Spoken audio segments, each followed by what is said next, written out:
Okay, for the first math, we're given that E of xt is equal to constant because xt is a wide sense stationary signal or process. Okay, and the autocorrelation Rx of t1 t2 is equal to Rx of tau, where tau is equal to t1 minus t2, which means that the autocorrelation only depends on the time difference t1 and t2. And we're given a second process yt, which is the derivative of the first process. Using a simple differentiation formula with limit, since x of t is a constant and it doesn't depend on the value of t, so x of t plus e and x of t both will be eta, and so the expectation of x prime t will be 0. For the second part, expectation of xt times yt, which is xt times x prime t, which is nothing but the autocorrelation of x and x prime, and the time difference tau will be 0 because t1 and t2 both are equal to t.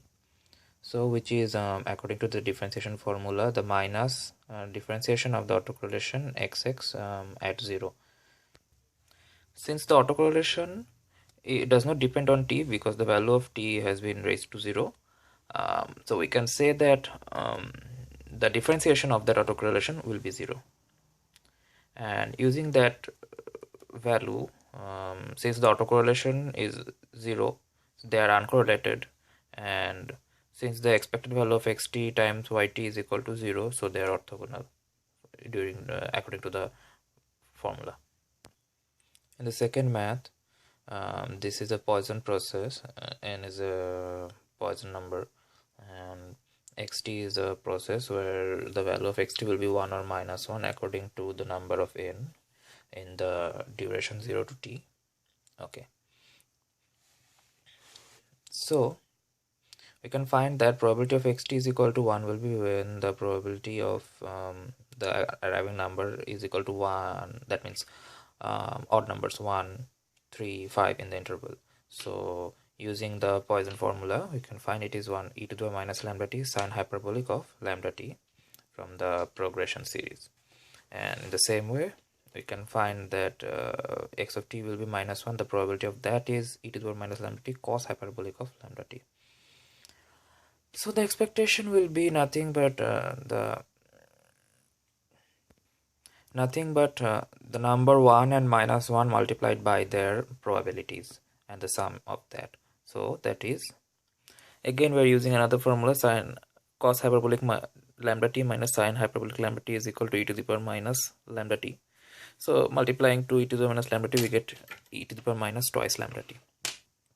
Also the value of this expectation is constant in the range 0 to t. For the third part, the autocorrelation, so we can see that if t is greater than 0, the time difference,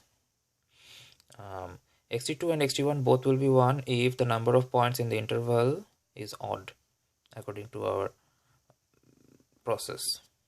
So we can find that probability of xt is equal to 1 and xt2 is equal to 1 will be e to the minus lambda t sine hyperbolic lambda t e to the minus lambda t2 sine hyperbolic lambda t2, and similarly all other values of t1 and t2 are outed in the formula, and from these expression we can find that the correlation of t1 t2 is equal to e to the power minus 2 lambda the modulus of t1 minus t2, or we say it the absolute value of t1 minus t2. We previously found out that e of xt is equal to minus e to the power minus 2 lambda t, which is constant in 0 to t, and also the correlation depends on t1 minus t2's difference, so we can say that it's wide sense stationary, that process is.